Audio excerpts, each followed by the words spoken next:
quand il dit, par exemple, il s'offusque du fait qu'il y ait des personnes sur cette liste électorale dont les parents sont inconnus. Je suis maire pour mon 3e mandat. Mais c'est chaque jour que dans les mairies, nous recevons des filles, des demoiselles ou des mamans qui viennent avec des enfants. Quand ils disent où est son papa dit qu'il ne reconnaît pas. La maman est là au moins. Fabrice, s'il vous plaît. Au moins, vous allez faire preuve de politesse. Non, s'il vous plaît. Parce que, donc il n'y a pas de problème à couper. Donc faut... Oui, mais il vous reste 30 secondes, je vous donne 40 secondes. Allez-y. Un parti comme le COGEP, avec son leader, qui n'a même pas un conseiller municipal, le RADP ne va pas perdre son temps pour éliminer quelqu'un. On n'en a pas besoin. Comme je l'ai dit, c'est une force, c'est une machine. Depuis 2001, nous vous battons aux élections. On était dans l'opposition lorsque le RDF vous a battu, le FPI, donc qui est devenu aujourd'hui le PPACI. Vous êtes venu à 4e position derrière les indépendants. Nous étions premiers, nous étions dans l'opposition. On n'était même pas membre de la commission électorale indépendante. Donc ce n'est pas aujourd'hui qu'on va utiliser des instruments pour éliminer quelqu'un, travailler sur le terrain. Et ça, c'est très important. Tant que, vous voyez, aujourd'hui, ils font il a dit des choses qui sont très, très graves. En traitant la commission électorale indépendante d'un instrument qui est dangereux, alors que tous les... Je le maintiens. Oui, oui, alors que le PPACI, je suis d'accord avec vous, alors que le PPACI, par la voix de Danon Guégué, le ministre Danon Guégué, allez voir le président de la commission électorale indépendante, à l'effet, donc de le supplier pour que M. Demba Traoré soit vice-président de la commission électorale indépendante. Je suis bien obligé de vous interrompre. Il faut qu'à un moment donné, ces partis politiques soient responsables et arrêtent de créer des crises artificielles. On vous a bien compris. On vous a bien compris. Fabrice Lago. Monsieur Ali, vous savez, il faut que, quand il y a des débats qui intéressent la nation, il faut que le RADP nous envoie des débatteurs qui ont... Bon, ça, c'est un jugement de valeur. Ça, je ne l'accepte pas. Non, non, je ne vous ai pas attaché. Monsieur, je suis désolé, oui, mais il n'y a pas de problème. S'il vous plaît, ce qui intéresse les téléspectateurs, les internautes, ce sont vos idées. Évitons les attaques personnelles. Donc je pense que Fabrice Lago, c'est votre temps. S'il vous plaît. Il faut que le parti au pouvoir nous envoie des contradicteurs qui on va l'appeler. C'est pas un jeu de parce que j'ai écouté 40 ans et les supposés contradicteurs et je me suis perdu entre divagation, affabulation, diffamation.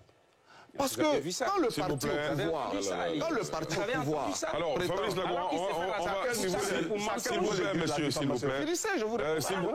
Monsieur, on n'aura même pas le temps de donner les cartons, tant il est difficile finalement d'en placer une, s'il vous plaît. Fabrice Lago, on va faire l'effort d'être courtois et terminer, allez-y. D'accord, donc je pense qu'on a un parti au pouvoir qui fait peur en fait. Parce qu'en lieu et place de préparer les élections, parce que quand nous contestons la liste électorale, c'est bien parce que nous préparons les élections. J'ai écouté la conférence de M. Adjumani, qu'est-ce qu'il a dit en gros? Que cette année, personne ne va sortir, même les femmes, on va les fouiller. Donc on a des partis d'opposition qui font des observations sur la liste électorale, et puis on a un parti au pouvoir qui prépare la confrontation au point de vouloir fouiller des femmes. Bon, peut-être que c'est un autre plaisir qu'ils prennent à le faire, mais on va laisser passer ça. Donc on a un parti au pouvoir qui dit qu'ils sont prêts, ils ont 80% d'électeurs, les autres sont des rabougris. Et puis on a ce parti qui manœuvre pour écarter des candidats à l'élection présidentielle. Parce que comme disait le représentant du COGEP, mais ce qu'ils ont appliqué avec Charles Blé Goudé, mais c'est la même chose qu'ils ont appliqué pour le président Laurent Gbagbo.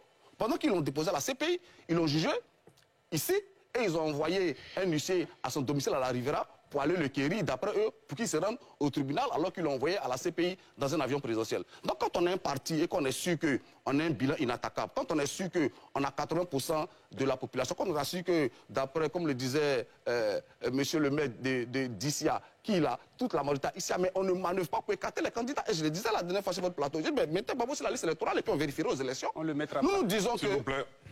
Ça, c'est pas grave, c'est votre éducation. Donc nous disons qu'au PPACI, nous avons intérêt à avoir une liste électorale crédible et transparente.